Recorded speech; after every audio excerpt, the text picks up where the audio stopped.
Have you ever felt that frustration, that silent pain of raising your hands to the sky, whispering invocations from the bottom of your heart, and yet nothing changes in your life? You wake up at night to pray. You recite Zikr over and over again. You ask Allah with sincere tears, but the silence is deafening. For what? Why do some people see their prayers answered almost instantly, while others spend months, years waiting, with no apparent answer? What if I told you that it's not that Allah doesn't listen to you, but that there is something blocking your dua and your zikr, something you do or don't do, that prevents your supplications from ascending to the throne of Allah? The Prophet said, "There will come a time when people will call upon Allah, but their supplications will not be answered, because they eat haram, wear haram, and act unjustly." What if your dua was withheld because of something you don't know? Today, we are going to dive into the two essential things you absolutely must do so that your invocations and your zikr no longer remain blocked. And believe me, what you will discover may change your relationship with Allah forever. Stay well until the end, because a simple awareness could be the key that finally opens the doors of divine mercy in your life. First key, obedience to the divine message. Imagine yourself sitting in a mosque, eyes closed, hands raised to the sky. You feel this intense need, this urgency in your heart. Your voice trembles as you beg Allah to grant you what you desire most. Perhaps an escape route in a difficult situation, perhaps the healing of a loved one, or even the inner peace that you have been looking for so long. But the days pass, so do the weeks, and nothing changes. Your heart tightens with incomprehension. Why doesn't Allah answer? This is the same question a man asked a great scientist. He prayed, made dhikr, invoked Allah fervently, and yet no apparent response. The scholar looked at him wisely and asked him a question that resonated like a clap of thunder in his soul. Do you obey Allah sincerely? Or is your heart filled with deeds that distract from His response? The man lowered his head. He knew that despite his invocations, despite his dhikr, he persisted in certain sins. He knew that there were uncontrolled desires within him, behaviors that he justified out of habit, failings that he deliberately ignored, and therein lies a reality that we often overlook. We cannot ask Allah to open a door while voluntarily remaining seated on the other side of the barrier. Why does Allah block certain invocations? Allah's perfect system, a law we must respect. In every corner of the universe, there is a precise order, an unshakable balance that nothing and no one can disrupt without consequences. Look at nature. Water flows effortlessly, carving its path between rocks and valleys. The sun rises and sets at its appointed time, never late, never early. The moon transitions through its phases, following a cycle that has never failed. Nothing is random. Divine laws are not limited to the celestial bodies or natural elements. They govern our existence, our choices, our blessings, and even our supplications. Everything we ask from Allah follows a law, an unchanging rule that many ignore or overlook. Indeed, Allah is not unjust to the people, but it is the people who wrong themselves. Surah Yunus 10:44. People cry out to Allah in their moments of distress. They ask for wealth, happiness, protection. But are they truly ready to receive what they pray for? Are they aligned with the divine laws they want to see working in their favor? Imagine a man fervently praying for his wealth to be blessed, hoping never to suffer loss or hardship. Yet, his earnings come from questionable activities, unjust transactions, exploitation of others, deception, and fraud. He raises his hands toward the sky, but his actions contradict his invocation. Can he truly expect divine blessings on wealth gained through dishonesty? Or consider a woman who longs for a happy marriage, a fulfilling relationship. But within her heart, she harbors resentment and bitterness. She clings to past wounds, refuses to forgive, and sees every opportunity to love as a threat rather than a blessing. Can she truly expect peace in her home while she sows discord within herself? And what about the believer who desperately wants Allah to answer his prayers, yet he neglects his fundamental duties? He prays for guidance, but turns his back on his parents. He seeks divine favor, yet fails to honor his commitments. He desires ease, but chooses convenience over righteousness. How can he expect a divine miracle when he disregards the very foundations of obedience and respect? Allah is Al-Adl, the just.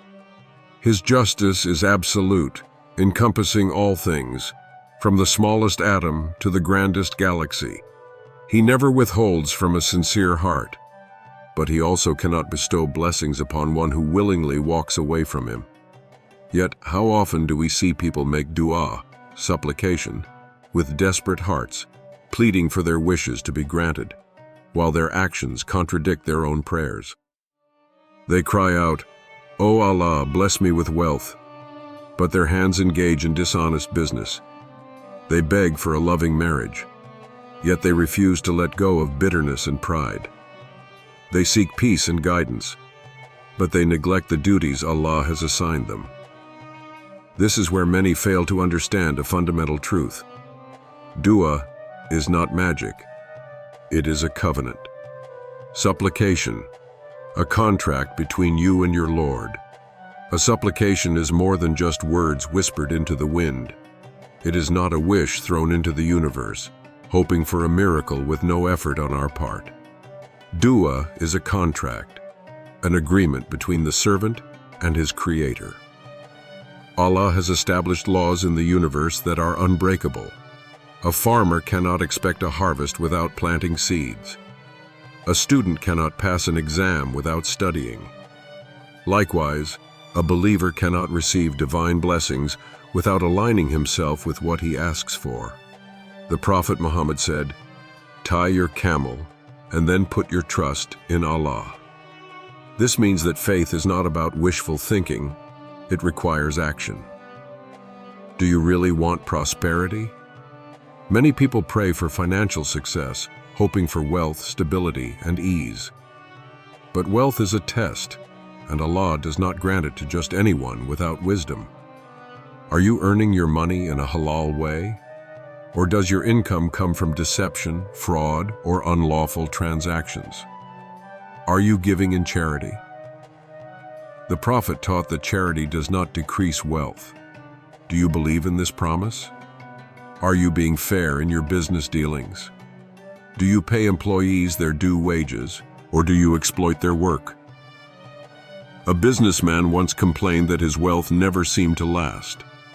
He made money but lost it just as quickly. He sought advice and was told, "Are you giving zakat? Are you being honest in your dealings?" His silence was his answer. His wealth was not disappearing by accident. It was leaving because it was never purified. Allah does not simply send down money from the sky. He places barakah, blessings, in the wealth of those who earn honestly, spend wisely, and share generously. If you truly desire financial success, your transactions must align with justice.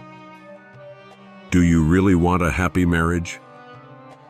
Marriage is one of the greatest blessings Allah can give, but blessings require maintenance. Do you make dua for love and peace, but fill your heart with resentment? Do you pray for a good spouse, but refuse to become a good spouse yourself? Do you seek kindness, but respond to mistakes with harshness? A woman once said, "I have prayed for years for my husband to change, but he remains cold and distant." Upon being asked, "And what about you? Have you changed?" she hesitated. The reality struck her. She had spent years demanding change in others, but had never softened her own heart. The Prophet said, "The best among you are those who are best to their spouses." Marriage is not about receiving, it's about giving. If you want love, you must be love. If you want peace, you must be peace. Dua will not fix what you refuse to nurture. Do you really want Allah's guidance? Many people ask Allah for guidance, clarity, and peace of mind. They want their hearts to be at ease, yet they continue to surround themselves with distractions and heedlessness. Do you honor your parents, as Allah commanded? Do you fulfill your obligations? Or do you pray only when it's convenient? Do you purify your heart from envy, arrogance, and greed? A man once asked a scholar, "Why do I feel distant from Allah? I pray, but I don't feel anything." The scholar replied, "Do you guard your tongue? Do you lower your gaze? Do you keep your promises?" Sometimes the reason we feel disconnected from Allah is not because He is far. It is because we have built walls between ourselves and His guidance. Guidance is not something Allah forces upon people. It is a door that must be opened from within. Aligning with divine justice. Divine laws are not a mystery. They are simple, clear, and evident. But they require one thing: consistency. Indeed, Allah does not change the condition of a people until they change what is in themselves. Surah Ar-Ra'd 13:11. If you want Allah to change your situation, begin by changing yourself. Want a blessing? Become a vessel that can hold it. Want peace? Remove what disturbs your soul. Want Allah's help? Take the first step, and He will take 10 toward you. Allah does not withhold from anyone. But ask yourself, are you truly ready to receive what you are asking for? Obedience and invocation, two inseparable forces. When we look at the history of the prophets, we see that their invocations were answered with divine precision. For what? Because they lived in a total harmony with the commandments of Allah. Look at Prophet Yunus, Jonah, peace be upon him. When he found himself in the belly of the whale, in the depths of darkness, he invoked Allah with these words, "There is no God but Allah. Glory to you. I was among the unjust." Surah Al-Anbiya 21:87. And Allah saved him. Scholars explain that if his heart had not already been filled with dhikr and piety before this ordeal, his invocation might not have had the same effect. The key is here. Our invocations are not magic formulas. They are a conversation with Allah, and this conversation must be sincere and accompanied by actions that prove our commitment. A test for your soul. Now let's ask ourselves a sincere question. If I call upon Allah for a better life, am I abandoning that which destroys my own life? If I want His mercy, am I merciful to others? Invocation is a powerful act of faith, but she is also a mirror. It reflects our deep intentions and our readiness to receive the divine response. Allah responds to all supplications in one way or another. Because sometimes, it's not Allah who delays His response. We are the ones delaying our continue as before. Make invocations without really changing what is blocking their granting, and remain waiting. Or, deciding to change now, align your heart with your invocations, and see Allah open the doors that you thought were impossible. Which of these two paths will you choose? If this video touched you, share it. Because someone, somewhere needs to hear this message today. And above all, don't leave this video without making an invocation with a purified and sincere heart. Because maybe at this precise moment, this is the moment when Allah was waiting for you.